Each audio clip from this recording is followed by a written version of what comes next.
first two sections? I don't even remember. I still need to catch up. What were we doing here? When's fine. Chapter 11, we were doing hypothesis testing, comparing two different means, right? Remember we were doing mu1 greater than mu2, which becomes mu1 minus mu2 is greater than 0. Can you do 11.120 or 11.214? Either one would be, Either one for me is fine. How about low?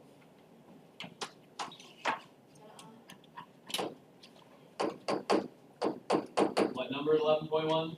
That was 20. 20, okay, what does that one say? The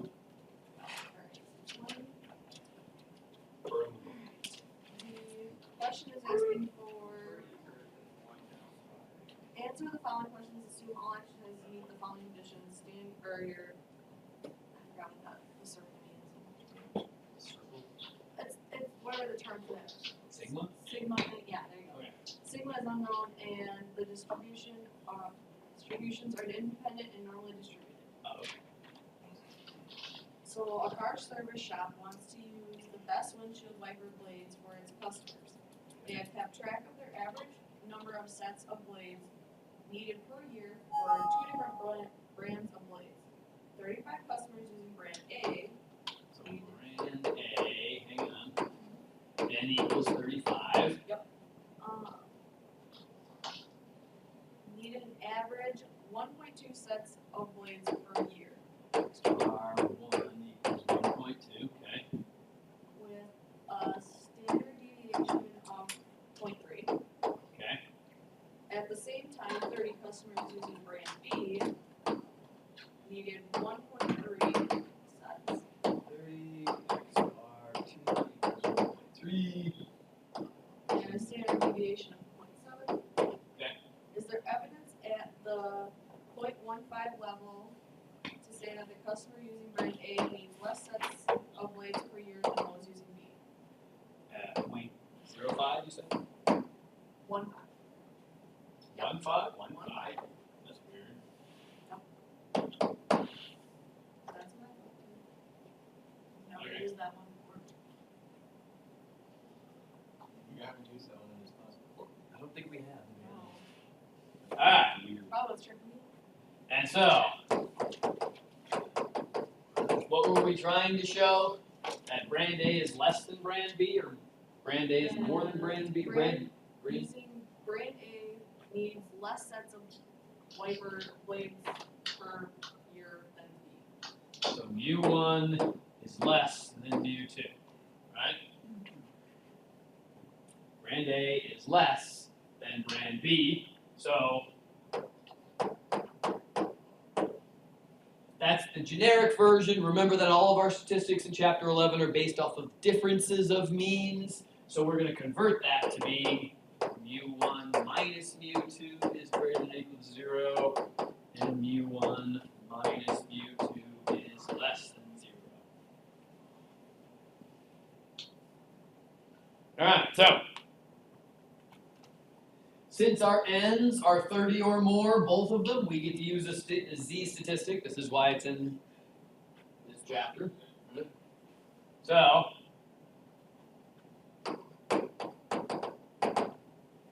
the z statistic calculation, x bar 1 minus x bar 2 minus, technically, mu1 minus mu2, all over the square root of s1 squared over n1 plus s2 squared over n2. That's your calculation. Turn the crank, right? X bar 1,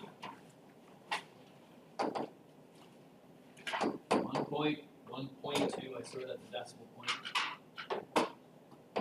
1.2 minus 1.3. Technically all minusing 0 because that's what the difference between our mu1 and mu2 is. And then the square root of, what were those numbers again? 0.3 squared over 35 and 0.7 squared over 30.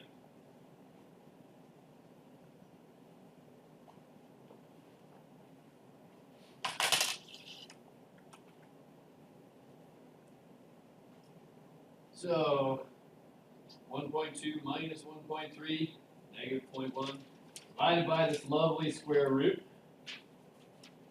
0.3 squared divided by 35 plus 0.7 squared divided by 30.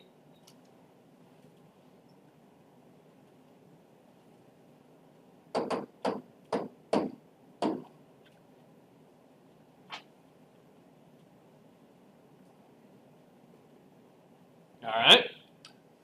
Now, since we're dealing with z-scores, folks,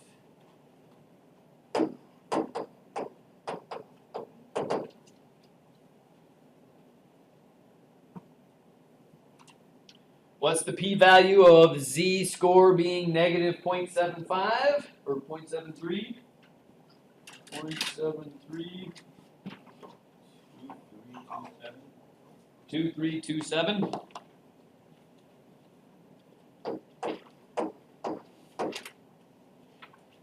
It's one-tailed, so just use this exact p-value, right? Is this less than our alpha? Nope. So what do we do?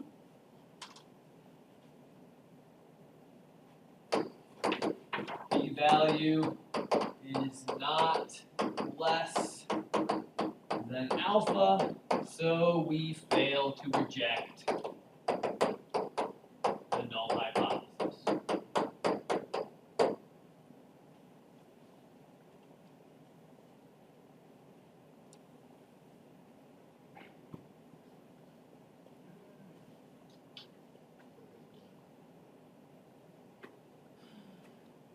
Not bad?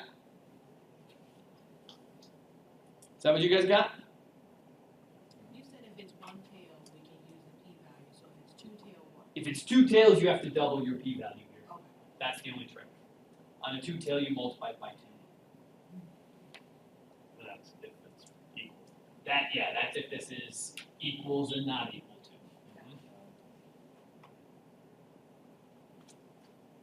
But you can always use the p-value. You just have to, when it's two tailed, double it. That's all.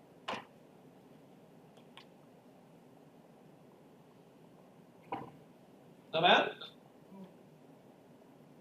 So completely unrelated to whatever we just discussed, but why do we have tables with degrees of freedom greater than 29? Oh, because you can have the sum of these things be more than 29, but have one of them less. Right, because remember with those t tables where we were doing n1 plus n2 minus 2, we could have n1 that's like 25 and n2 that's like 50. And so we do 50 plus 25 is 75, minus 2 is 73, and so you need degrees of freedom 70. But normally, yeah, you don't. Okay. But those are the special cases where you do, because you do a lot of, and realize that in real statistics you actually are usually doing comparison stuff.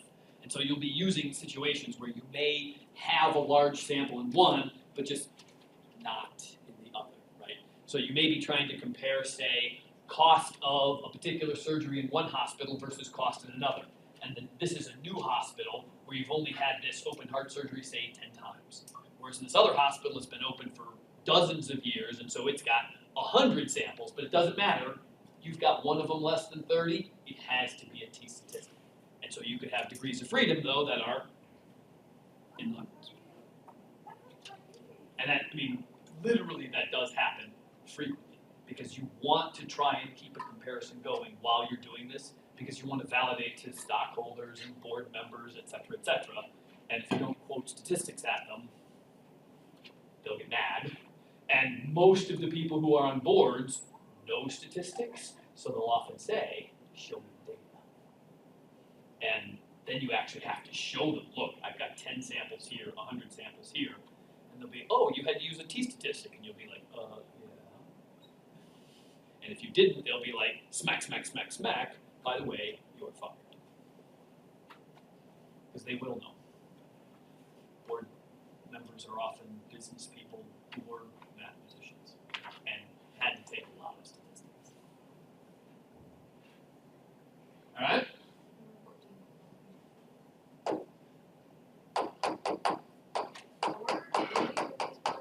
We have to check through and make sure that they aren't samples or independent populations or the population from which the sample is drawn are normally distributed left. Should be normal and independent, yes. So there could be some, I don't know, that aren't. And if they're not, then you can kind of just say, whoop, don't have to worry about it, can't do this. Okay. There aren't any like that, but There isn't. I'm not going to try and trick you that way. Okay. That's what I was wondering, because I thought one of them was, but then I was like, why would he give this to us if we're not gonna do any math? So that's good to know. All right, so what does number 14 say? So it's all that junk that says test or hypothesis claim. Okay. And then it says a speech pathology professor believes from experience that boys begin talking at a later age than do girls. Boys later than girls. Okay. To test her theory, she gathers information from the parents of 12 boys and 14 girls. So hang on, boys, N1 is 12, girls, N2 is 14. Okay. The boys begin talking at 1.3 years on average, with a standard deviation of 0.15 years. Mhm. The girls begin talking at 1.2 years on average, with a standard deviation of 1.2 years. Assume What's the standard deviation? 2. 0.12. Assume the population standard deviations are equal and test that the Variances are equal. population standard deviations are equal. Variances, standard deviation, same thing. Test the claim at 0.05 normal seconds. So what does it mean when the standard deviation of the variances are equal? We have one math. You get the fun equation, the one that's better statistically and more fun mathematically, because we like fun. Okay. Alright, so.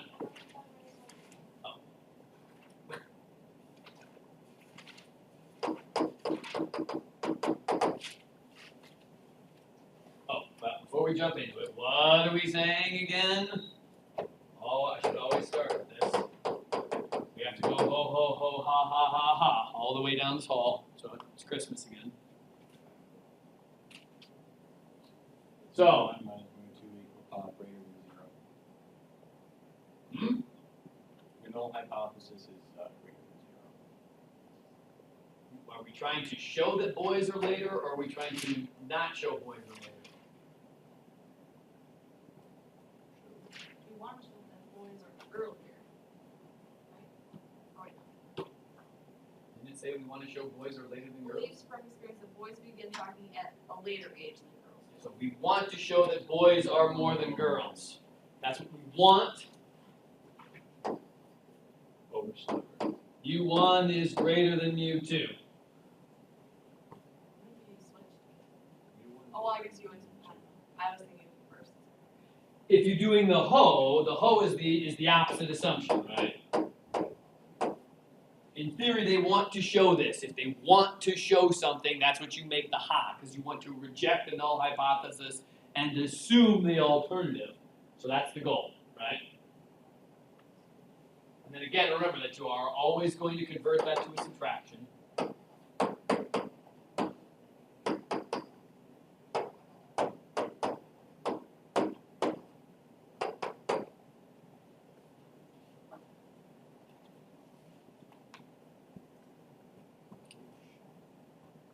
Alright?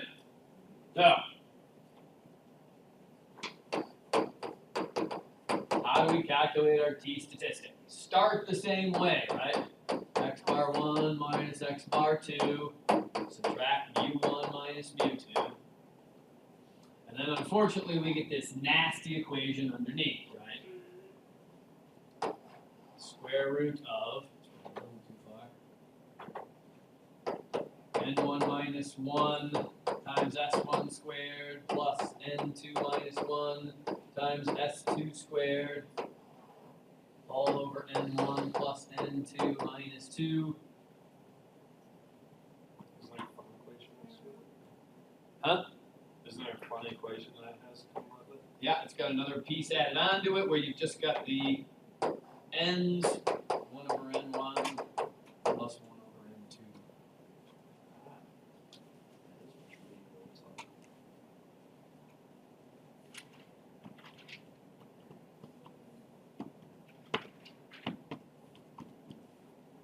So take your data and slap it into the statistic.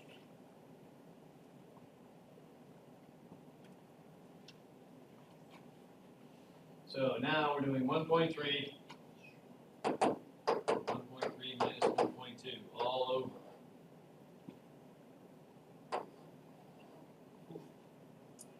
What is N1? 12. What's N1? What's 12 minus 1? 11 times S1 0.15 squared plus. You one from You said it was 0.15 is the standard deviation. Right? that? Yeah, sorry. Yeah. Standard deviation is 1.5. This is a really screwed up test. Then you had some kids who were talking before they were born. Awesome. Weird. You can have a conversation with your child and they, Well, babies can be born with full 17 teeth. sure, why not? So why can't they talk? Yeah. It's not like they're under water. Also twins. Indeed. Alright, and then do the other one, right? 14 minus 1 is 13 times 0.12 squared, or was it 0.15? 0.12, yeah. And again, you can do n1 plus n2 minus 2 in your head, right? 12 plus 14 is 26. 26 minus 2.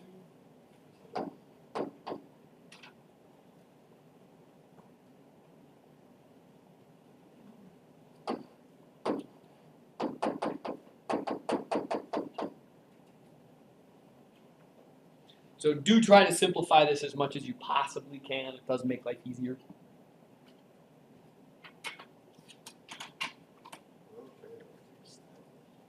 So 0.1, because you can do 1.3 minus 1.2 in your head. 0.1 divided by the square root of parentheses, double the parentheses, 11 times 0.15 squared plus 13 times 0.12 squared. Close those parentheses, divided by 24, close the next parentheses. Generally, folks, either calculate this entire sum as a singular value and type it in, or if you're going to type that whole sequence in, it needs to be in parentheses so that it's separated out.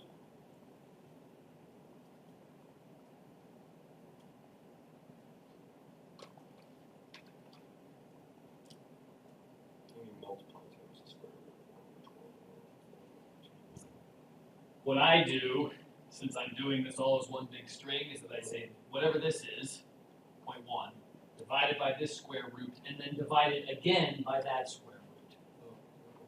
Right?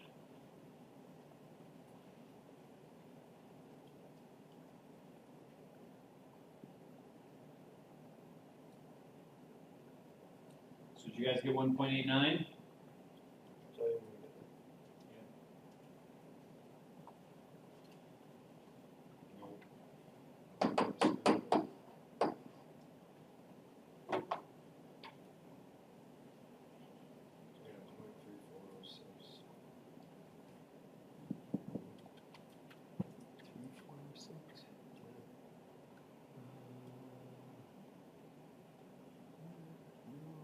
You did the division right. Did you not square the standard deviations?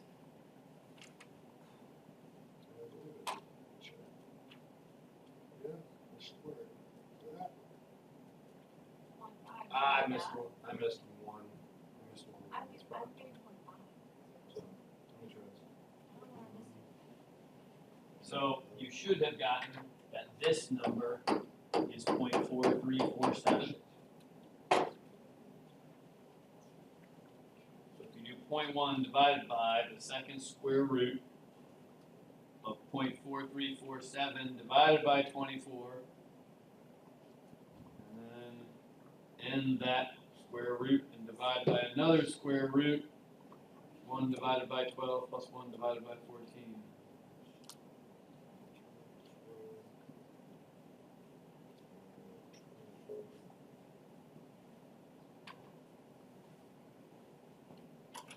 So when you put on that last parentheses for dividing 24, then you just click divide again, or would you enter it for an answer? You can enter for an answer right then and there, and then Change it. go division again. Yeah. That's perfectly okay. Okay. Maybe it'll work this time.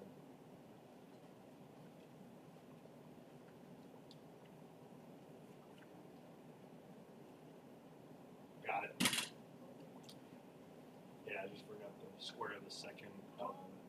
I keep getting, for the second portion, before I do the 12 and 14 portion, I keep getting 1.19. So when you do 0.1 divided by this piece of it, I keep getting. you should get 0.743 or something. I don't know what I'm getting wrong. So I do 1.1 divided by times, and I know that two different ways, 1.5 squared plus your 13 times 0.2 squared, right, divided by 24. Yeah, no, that's, you need these blue parentheses in there. So I need that first. Yeah, because otherwise you're just dividing the 13 times 0.12 squared by 24. Divided by the square root.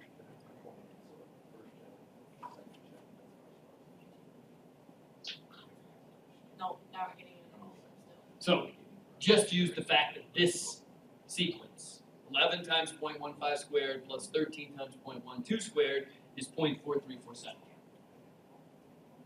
I get that?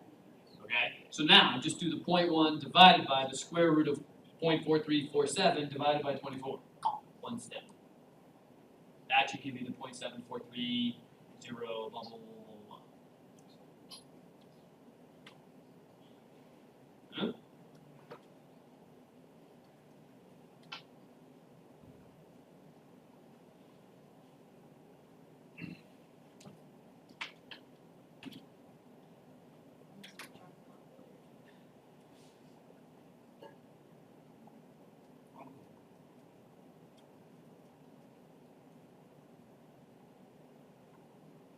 Monroe folks, you're doing that one okay? Yeah. Yeah, okay, cool. Wheeler? I'll just take this calculator and try it. I'm not even joking, I'm mad. So, there, 0.1 divided by the second square root, 0.4347 divided by 24. See, that's 0.7430, Yeah, I'll do the other part. and then divided by second square root, 1 divided by 14, plus 1 divided by 12. I don't know why. Alright, so, this is our t statistic, folks. What's our t critical value? Oops, I'm blue. Didn't matter 1 if you put plus 1 7, 14 1, 1. and the other one.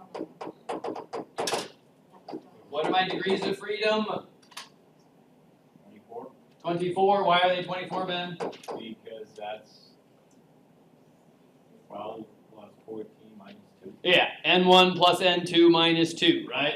So whatever this thing is, that's your degrees of freedom. And what was our alpha again? I already forget. 0.05 and one tail or two tail, folks. 1. One tail. Why? Greater than and less than stuff, right? So 24 degrees of freedom, 0.1, 0.05 one tail, 1.711, is that what you said?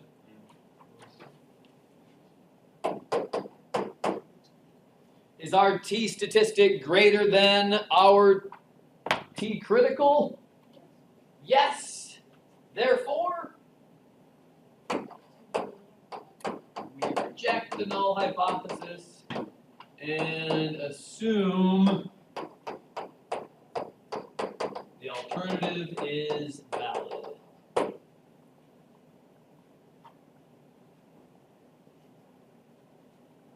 So we can assume that girls start talking sooner than boys, go figure, and it lasts forever. Are they just smarter? Yeah, we are. We Oh, mature faster at a younger age.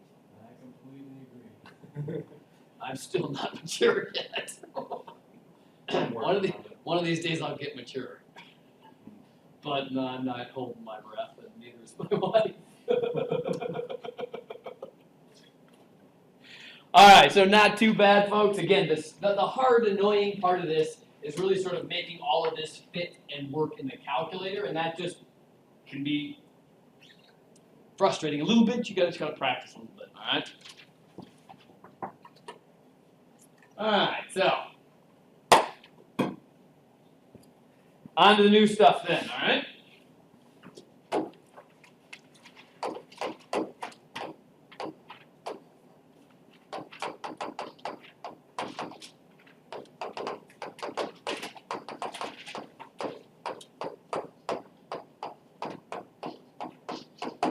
So what happens when our data is dependent between our two populations and we want to calculate a hypothesis test upon it? This will look very similar to what you did back in chapter 9.3. Think before-after cases where the dependence is entirely forced. Right, so someone does something before they have a particular event, and then after the event they go back and do the same thing. How did it make a difference? All right, so here's my claim, folks.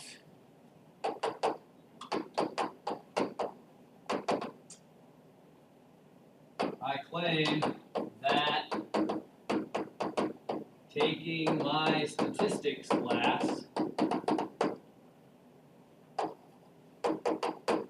will make you 4 IQ points higher.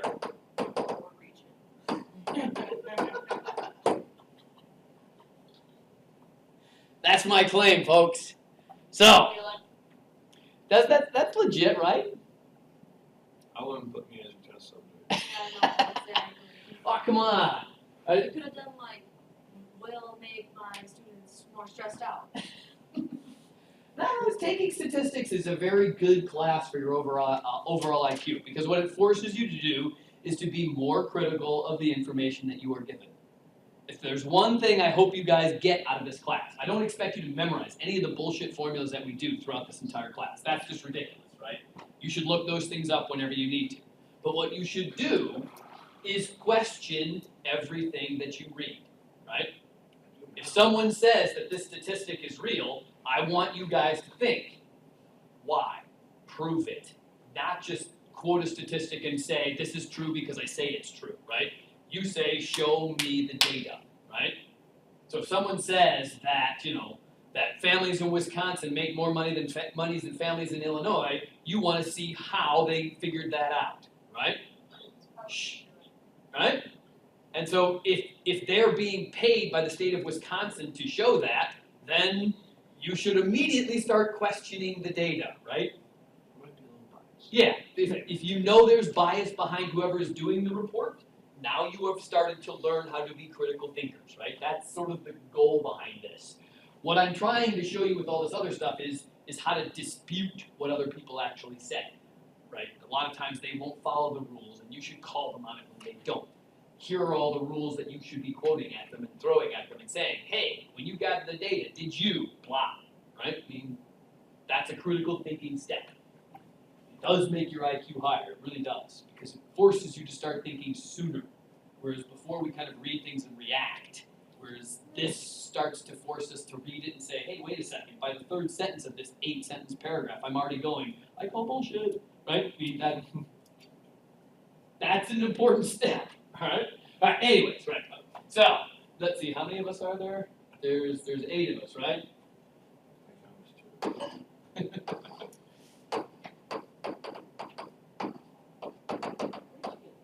7 of us. 7?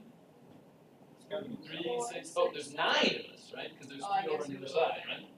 There's 9 of you guys, right? I've already taken the class. My IQ has gone up so high I can barely measure it anymore. We have the trips to Vegas kind of knock it back down. Yeah, true. Reality kicks in every now and then. I come back to reality, but They still need to do Vegas. hey, what happens in Vegas stays in Vegas, folks. You have no idea what happens there. Including the wallet. It's real. All right, so let's assume that I had 1, 2, 3, 4, 5, 6, 7, 8 students in a class, and these were their IQs before and after they take my class, right? So before, somebody came in with 110, and they left with 115. Another person came in with 103, and left with 107. Another person came in with 98, and left with 107. Another person came in at 125 and left at 127. Another person What are came the numbers in, even for IQ test? 100. yeah, I've 100 is never like, even taken, I don't even know. I don't know either, but all I know is that 180 is like genius level, right? Right, so somebody comes in with a 140 and goes out with a 141. Someone comes in with a 110, goes out with a 120. Somebody comes in with a 95 and comes out with a 101. And then one more person, let's suppose they came in at 105 and left at 120. Should have made a negative. Should have made one negative, made the class made them smart, stupider as they left. No, that is none of you. You are all smarter because you took this class, damn it. He just comes in and he They just didn't have any things you say in statistical class. questions on the IQ test for them. Yeah. All right, so what do you think I am going to do to test this? Right now, first off, folks, what's my ho and my ha? Remember what we did with this information back in chapter 9. What would we do with this data? So this is gonna equal 4. It's gonna be greater than or equal to 4. All right, good. So what am I trying to show? I want to show that my class makes you 4 IQ points higher. So I want to prove that the difference, mu sub d, the average difference between your data is more than 4, right? So it'll be less than you. Uh-huh.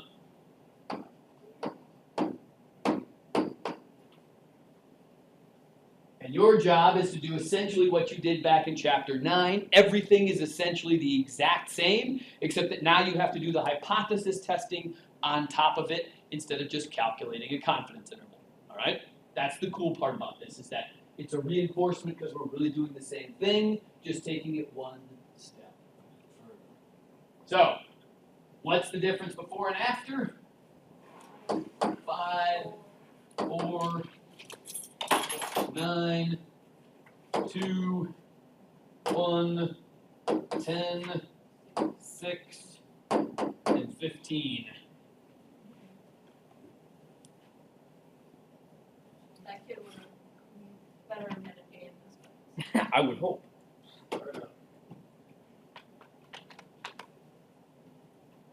So what am I going to do with all of these differences? Add them up and divide by 8. Why? Because that's going to get me my average, right? Uh-huh. So what is my x bar sub d? 6.5. 6.5. Nice. Dude, I am a good teacher.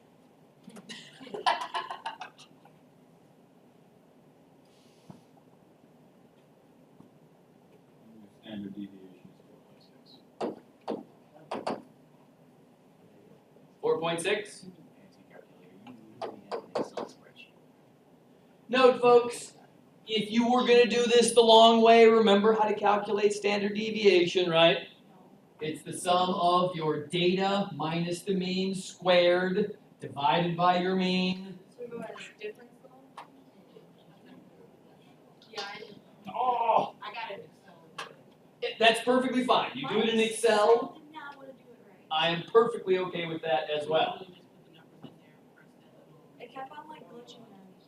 Like it wouldn't let me add another one in the same column for some reason. Yeah, it was glitching out. I'm not joking. Well, you do have to have your cell references in your formula, correct? I did.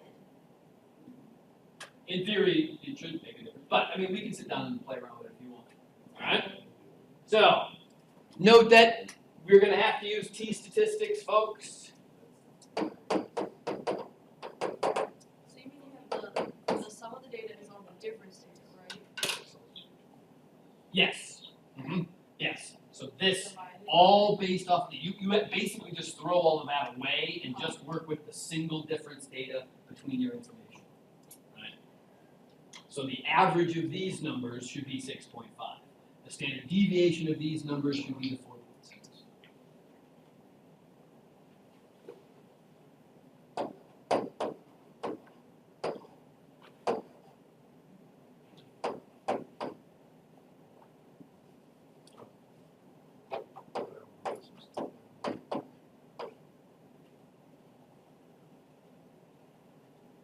So simple.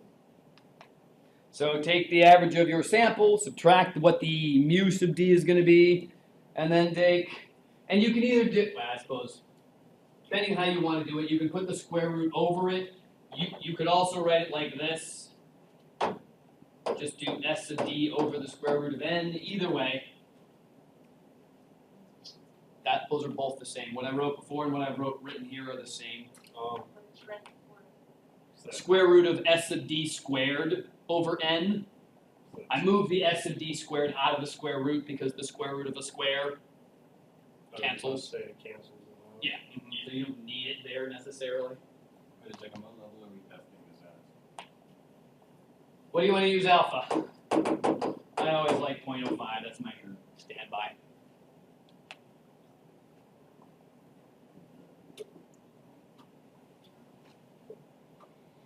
So for my data,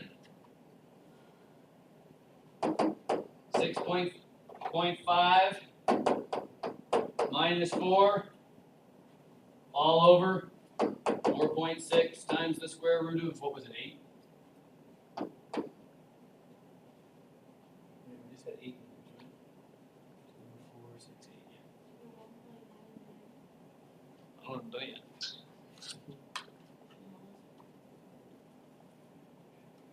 Two point five divided by 4.6 times the square root of 8.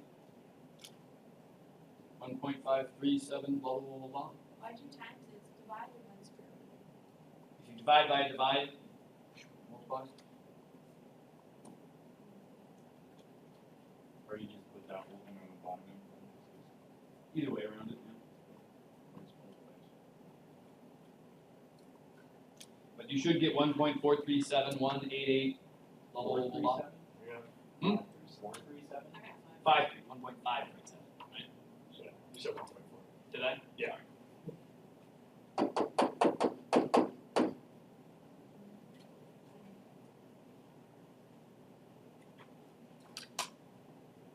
Again, if you're gonna type this in, technically, those gotta be parentheses. What's my t critical value, folks? 1.895. Uh-oh. What are my degrees of freedom? 7. One tail, 0.05 level. I am not a good teacher, as you guys can see. Give me the bigger population size. But it was 1.8 something. 95, I think. Yeah, 9.5. Am I greater than my t critical value? No. Since I am not greater than, I will sadly fail to reject the null hypothesis. I am not making you guys 4 intelligence points smarter by taking this class. Sorry. Yeah. Reality comes crashing in, sorry. Of course, technically there are only 8 numbers up there. One of you didn't really take the IQ test, so I'm assuming that one person went up like 30 IQ points and would have made this true. Really, I mean. Because you didn't take it, Kyle. Come on, all these other guys. Oh, yeah, right. Whatever. Again, though, note the cool part about this is that honestly, we've done this exact same thing back in chapter 9. The only twist is now you got to deal with the ho and the ha, which is basically saying what you're trying to prove, and then calculate t statistics and compare it to t criticals in order to determine if you can reject or not reject the null hypothesis. So it's always that the stat is bigger or less, or the crit has to be smaller than the stat to reject. If we're dealing with a greater than in the ha, yes. If we're dealing with a less than, then it has to be more negative. So the negative has to be bigger. But essentially, yes, it's always, it's always more with t's. With z's, you can slip into using the p statistic or the p value, and then you can just say, is p value less than alpha? Woo-hoo. This one, it always has to be, our t statistic has to be greater than the t critical in order to reject. No p values in t scores. All right?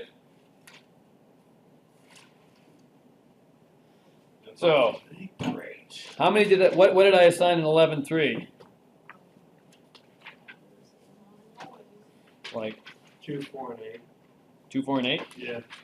Oh, because there's only 10 questions? That would explain it. Ah. So let's do number 10 then. How does that sound?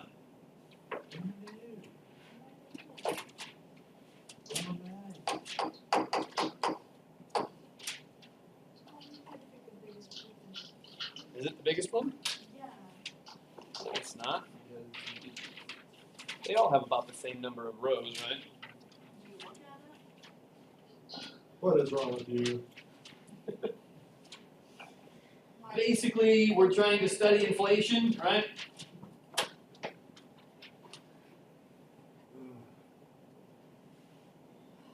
So he's looking at 10 different gas stations and determining what the prices were in 1996 versus the prices in 1997 and saying, hey, prices have inflated in between those years. How have they gone up or down? So,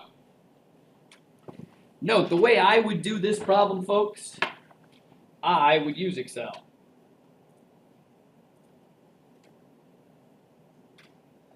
So, working with software packages to simplify problems is a good idea, folks. At least that's my advice to you. Let's see, where's the view on this?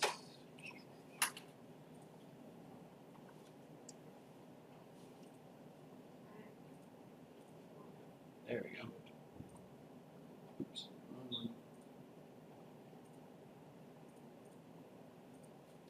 All right. So, 1.29, 1.31, 1.25, 1.26. And you wouldn't even necessarily have to type both of these numbers in. You could do the subtraction in your head if you wanted to. But note there is one spot where the price went down instead of up, which is very important. Make sure you put them in the right order.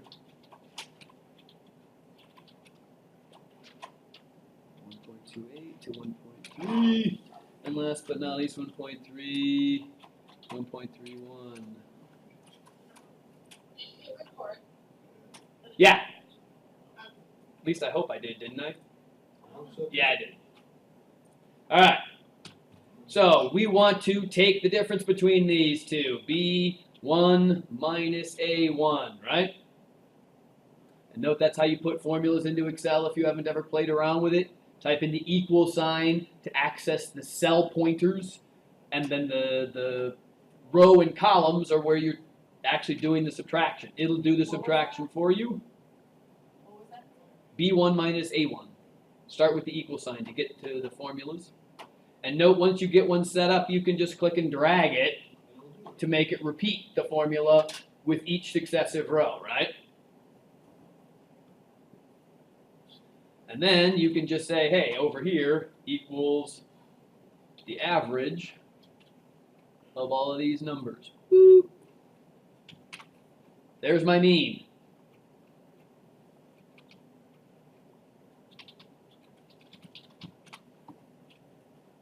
This is going to be my standard deviation sample. Note the difference between the two. STDEV dot P, that's standard deviation of a population. Standard deviation dot S is standard deviation of a sample. We are always using a sample. Please make sure you use a sample. STDEV dot S. You won't calculate population. Hmm? You want me to use sample for calculating population? Well, if you actually did a population, you should use the dot P one. But Okay. more times than not, we're going to be working off a sample. Oh, okay. Most of the time I just do it with population, so I probably screwed up some. It'll be a little bit off. Would that be enough to get it? Or to, It would make the numbers a little bit different. okay. Yeah. All right.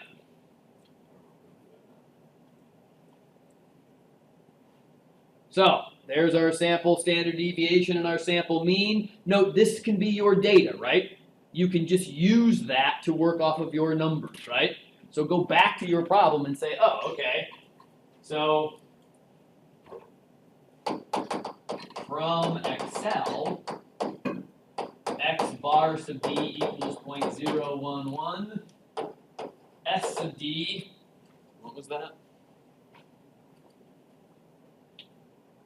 0.012.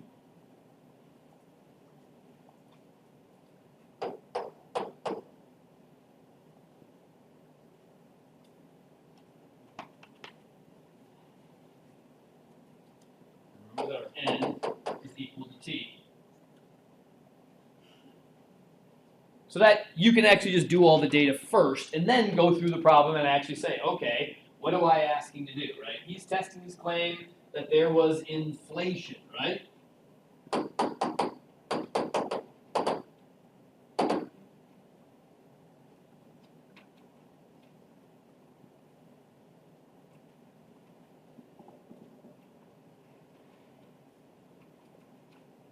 So what he wants to prove that the prices have been going up, right? So that the difference, he just wants to prove that they've changed.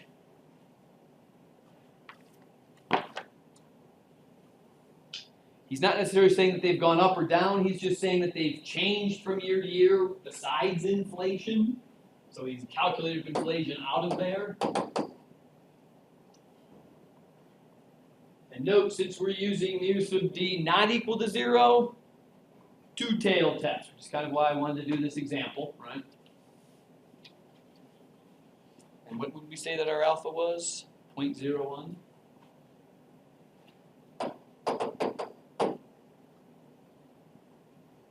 It's not on the two-tail. Well, you just have to use the two-tail setting in the t-tables. So remember in table C, there's the t has got the one tail and then below it's got the two tail. So use the two-tail settings for 0.01. So that always confused me, like when to use that alpha and divided by 2. So when you go to your, sorry, back here. Hmm? So when you do your standard deviation on the computer, Mm-hmm. you put equal sign and then you start writing standard, right? Yes, you type stdev.s. stdev.s. Okay. And that gives you the standard deviation of a sample as opposed to the standard deviation of a population. Dot P is the population. Or it's in your formulas on the statistical. Yeah. Uh-huh. And they'll give you a little What's explanation. a PA? Hmm? What's a PA? Is that PA and a VA? I don't know, I'd have to pull up the formula and see which one's which. They're each one of them different variations on the theme. So, our T statistic.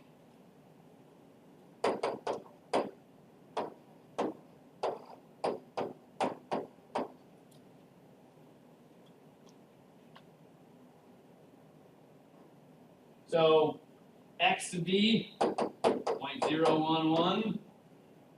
Mu sub d is 0, so you don't need to deal with that too much, right? Which is nice. And that's over 0.012 divided by the square root of 10. I'm not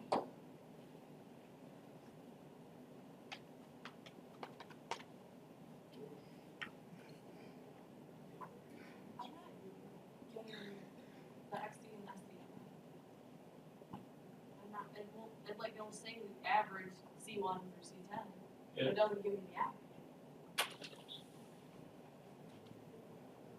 So, we go back here. So, go here. Here you go equals. Equals average. It's easy. C1, C10.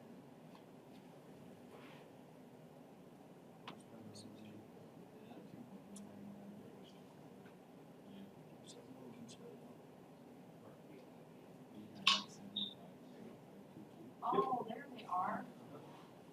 Make your cells bigger. I thought it was showing the top related. It's not. It doesn't do that. So when you crank that out, what'd you guys get? 2.899.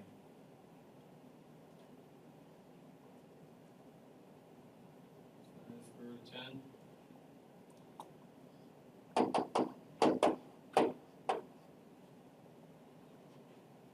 And what's our T critical statistic? 3.25. T crit. Degrees of freedom. 9. 9. 0.012 tails. So the very far end of it. What did you say the number was? 3.25?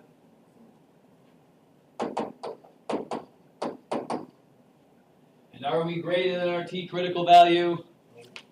No. And so what do we do? Try different alpha. Change your alpha and make it work. Fail to reject the null hypothesis. And sadly, folks, this is a lot of what people will do, is if they calculate their statistics and they see that their T critical is too big, they will just change their level of significance to a smaller value so that they can reject, if that's really what they were wanting to do, or that's what they're paid to do. I mean, you want to keep your job, right? So you may have decided, normally folks, it's given to you what the level of significance is. You don't choose it. So someone will say, hey, we need this with a level of significance at bam. And so you're forced with someone else's level of significance. Very rarely do you theoretically change it while you're going. But if you're unethical, yet you can go ahead and say, yeah, let's change it. It's okay. I mean, sad but true. License class, whenever I'm out somewhere and I see a per star, like, this cleans more, like 50% more, I'm like, okay, what's a CI and how many samples do they take? Yeah, exactly. And what do they use to test it against? Probably their own product. More than likely, yeah. Yeah. Or water. We did Yeah, that in that's it. or biology. We had to take a bunch of cleaning supplies and see how much crack grew on it after we cleaned the tables. And did you take like a bunch of samples, or did you just do one sample? One sample of each different product after we cleaned with the safe cleaning. Okay. Like with alcohol. Right. So you need to do multiple samples. Oh, Everybody next else time. did their own table, but it ended up being like one of the ones that I thought was what Pine Sol did clean with the crab. Really? Yeah. Interesting. And it was what was on like the black tables and the chem labs. Yeah. Yeah, it didn't like that one didn't work very well. There's a lot of gross stuff on it. But like 409 did okay, and then we did bleach, and that one did okay, but still that's bleach. Right. How does bleach? Okay, it should work. Well, I mean, there's still stuff that it's not going to Yeah. a fact. And they're on a petri dish, they, Yeah. like an auger or whatever, and that'll No, I make it grow mean, faster. you think of bleach kills everything. That's what people tend to think about it. 99.9% of all bacteria. Yeah, but how much bacteria is there on a table? Yes, You don't want to a lot. know. It's definitely a And then biochem lab. also, Yeah. bacteria from viral. Right. The Complete biohazard different. room, down in that hallway, Oh, we can't have any food or drinks in it because we deal with biohazard. Yeah, That's pretty much. but you can if you really want to. Yeah, we're not allowed to. Might get we E. yell. coli. Or Your staphylococcus. exactly your problem if you get sick, right? Have a good 3 weeks in the hospital If you survive. if you survive. Exactly. All right. So so we can compare means when we have a dependent data. What followed back? If you look back on chapter 9, comparing proportions between independent populations.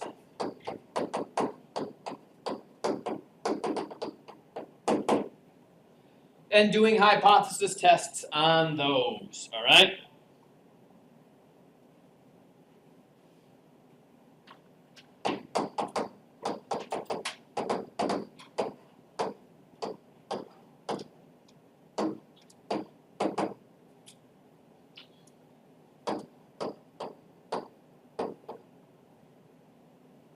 So the same sort of stuff we've been doing before. The difference, except now instead of being the difference between means, we're going to be taking the difference between p's. And if that's what our ha is, our ho will be then the exact opposite of that, right? So instead of being greater than, less than, equal to, it's less than, greater than, not equal to whatever that number is. All right, and I suppose I should almost always do not equal to below. Less than, greater than, not equal to, above. And the same sort of things apply. If it's not equal to, it's a two-tailed test. If it's greater than or less than, it's a one-tailed test. And the cool thing about dealing with proportions, we get to go back to using z-statistics. So we will continue to be using p-values to determine if our p-value is less than alpha in order to be able to reject. All that sort of stuff carries over. It's just that the calculations are running off of proportions instead of running off of means. All right. Wait, is there any way to do proportions for small samples? Yeah, you can always do this. But remember, what has to happen in all proportions? What's the rule? Oh, yeah. Uh-huh. 5.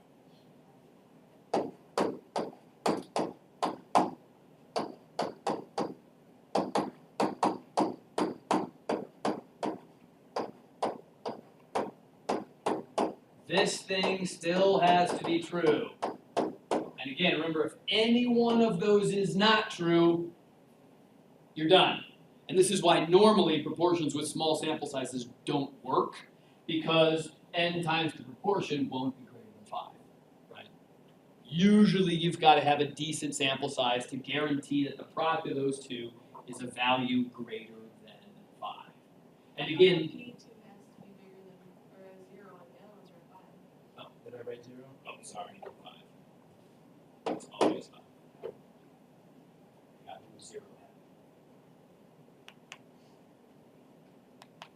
All right.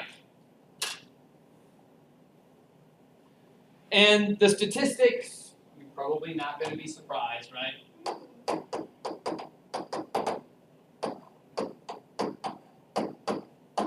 You're going to take the difference between your sample proportions, p hat 1 and p hat 2. And you take the difference of your ho and your ha p's. Now there is a slight twist to this. So normally when we deal with the P1s and the P2s, there's a combination of the two of them. There's a weird thing in here that we do this.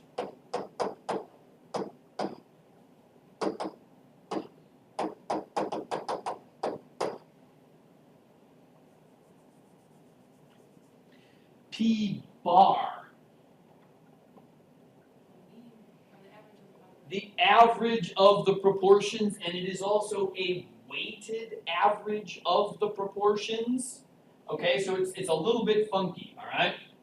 So bear with me as I try to show you this really quick. Remember that p hat 1 is going to be x1 over n1,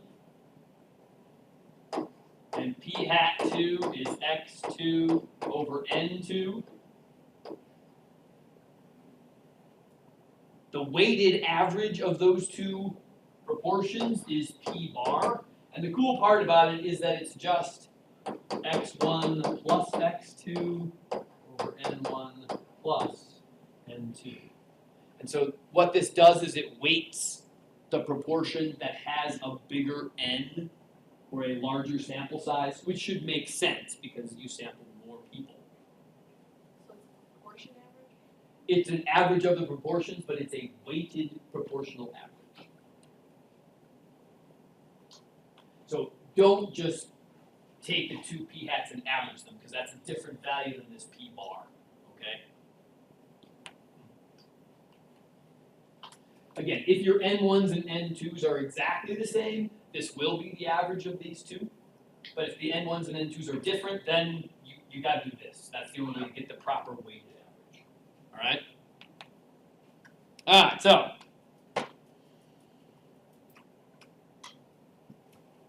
let's do one. What did I assign in 11.4? I'm not even going to try and make one up this time. 6, 8, 10 or something like that? There's only 10 questions, so 6 through 8, or 8 through 11. 8 through 11. Yeah. Yep, 8 through 11. All right. So, It's weird about them. You just want to make sure we know what we're doing so we check correctly.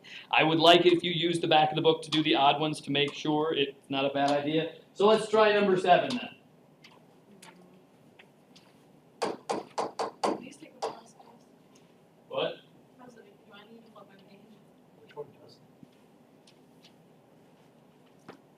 These are not small, so if you're running out of room, just accordingly. All right.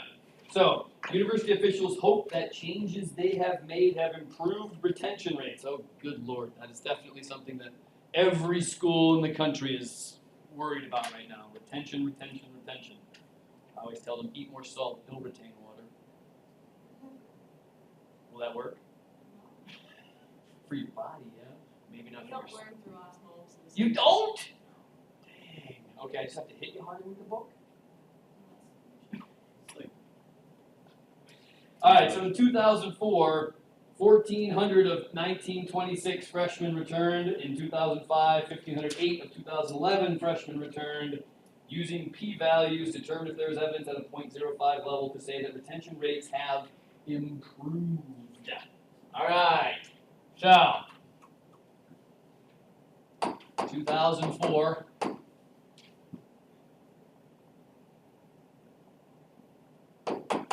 X1 is 1,400, N1 is the 1926. 2005, X2 is 1,508, N2 is 2011.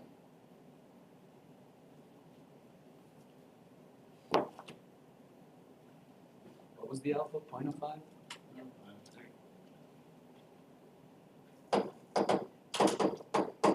And the claim is that retention has improved.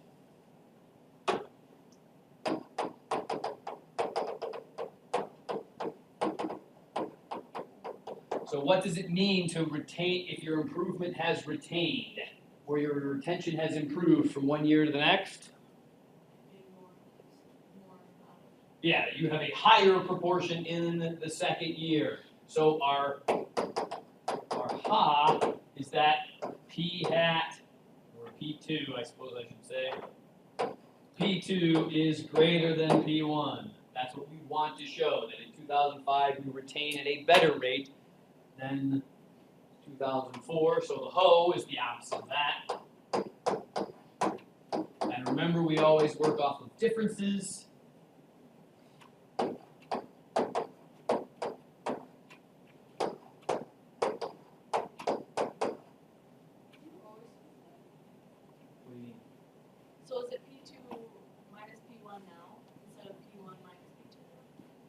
doing it with the M's?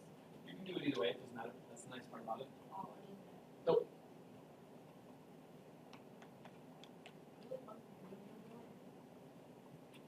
The key is realizing that technically the order doesn't matter.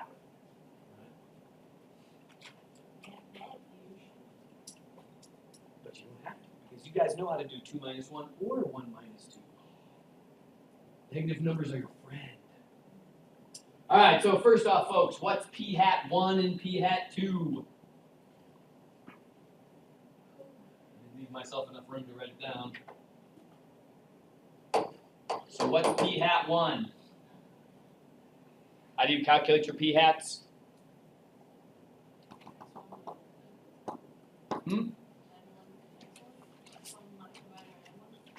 X1 divided by N1, yes. 1400 divided by 1926.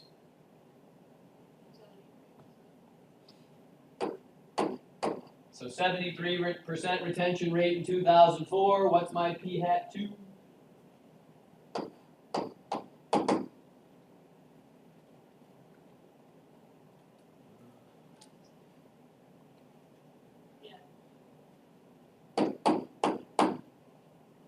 P hat 2 is a 75% retention rate, right? So hopefully we're doing better. That's our claim.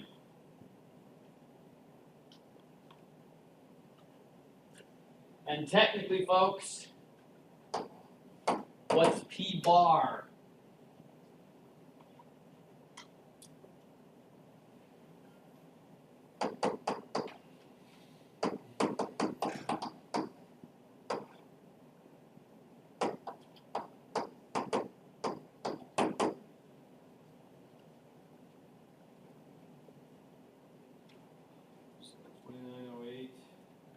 Divided by 39. 0.74?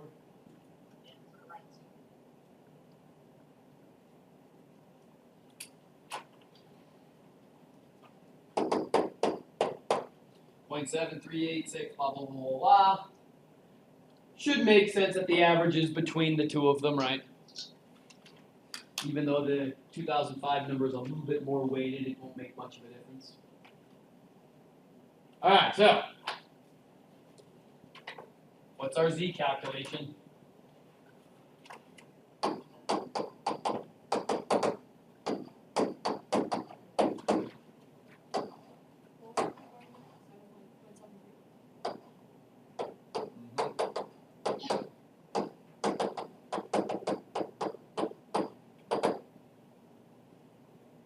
So 0.75 minus, sorry, I'm doing it the wrong way. P2 minus P1, be consistent.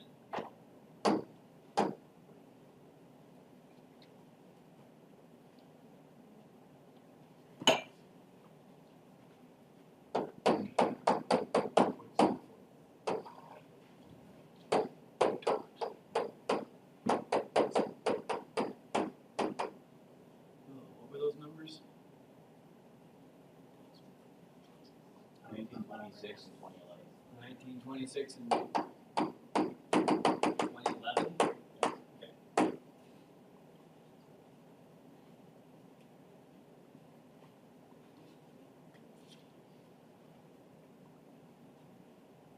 Oh, and don't forget to take the square root of that. Sorry.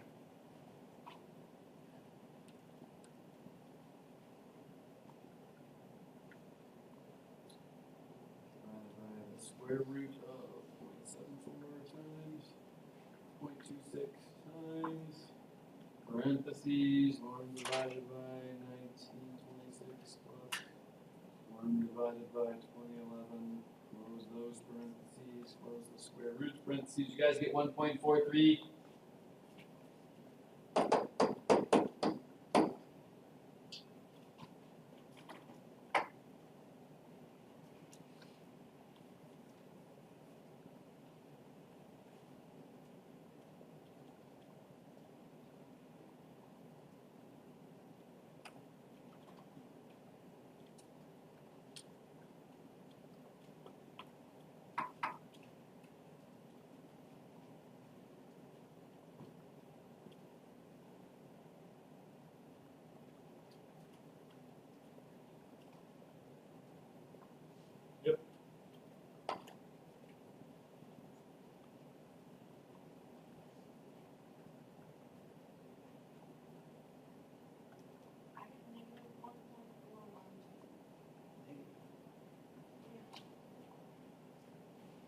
because I did 9 the other way. Oh, you did 0.73 minus? I did 1 and 2. I had 9. That's fine. Will it come up? So what's the p-value for a z-statistic of 1.43? Remember that you always look up the z-statistic as the negative value to get the p-value.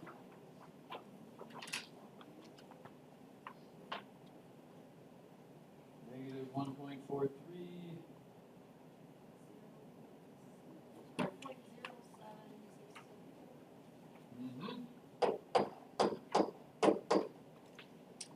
What was our alpha for this problem?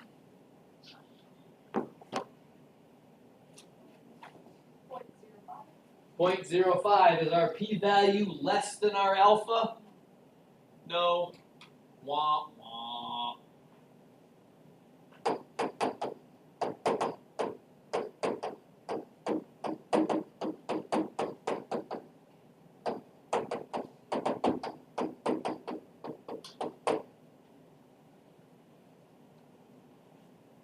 Is that what number 7 said?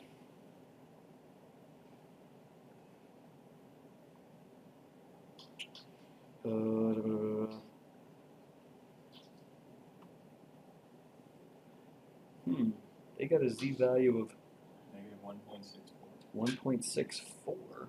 Yeah, it's rounding error.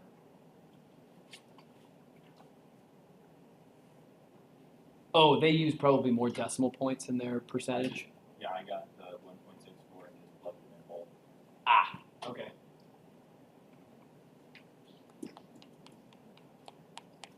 Why is it that you look at Hmm? Why is it that you look Because in this case, we want to find the area to the right of this, because we're doing greater than. Remember the table always reads left. So in theory, you would do 1 minus the positive lookup. And if you looked up 1.43 and did 1 minus it, you'll get the same value. Okay. So in other words, if you look up 1.43, it's going to be 0.9236. And then If you do 1 minus it, you get 0.07. So if you would have done it like my way, you got the negative value. Straight up, yeah. Yeah, okay, so then I wouldn't have to do that. I know, but that's why. That's why I was asking, and making sure I was right, that I did it that way. No, it's absolutely fine. Yeah. Yeah. It doesn't matter which order you put these in, but I wanted to do one where the number was positive so I could remind you that you always look on the negative of the z-value that you get. So, sorry that I made you go against your standard procedure of 1 minus 2, but I wanted to make sure you got everything. All right, so again, just deal with the p-bar levels here, folks. Handle them accordingly. Make sure you work with it. You said that with, if the z-stat is positive in a one tail, but it would have to be one tail to the right. Okay, so. Which is why you do 1 minus the lookup if you look up the positive value. Because that's what gives you the area to the right, if you remember your chapter 6. Alright, not bad. Alright, that's all I wanted to get through today was 11.4. We still got a couple of sections of chapter 11 left that we will play around with next week. If you could try and get through those first 4 sections of chapter 11 homework, that would be great. I will post them up online today. I have them somewhere already. I just need to put them up there, so I can put them on there soon. If I haven't already. I can't remember doing it though, so. I feel like I screwed up there. Because I was using population for my deviation. Oh, well that was just for 9.3 though, right? That's the only time we did it in chapter 9. So. But every other one I would want to see.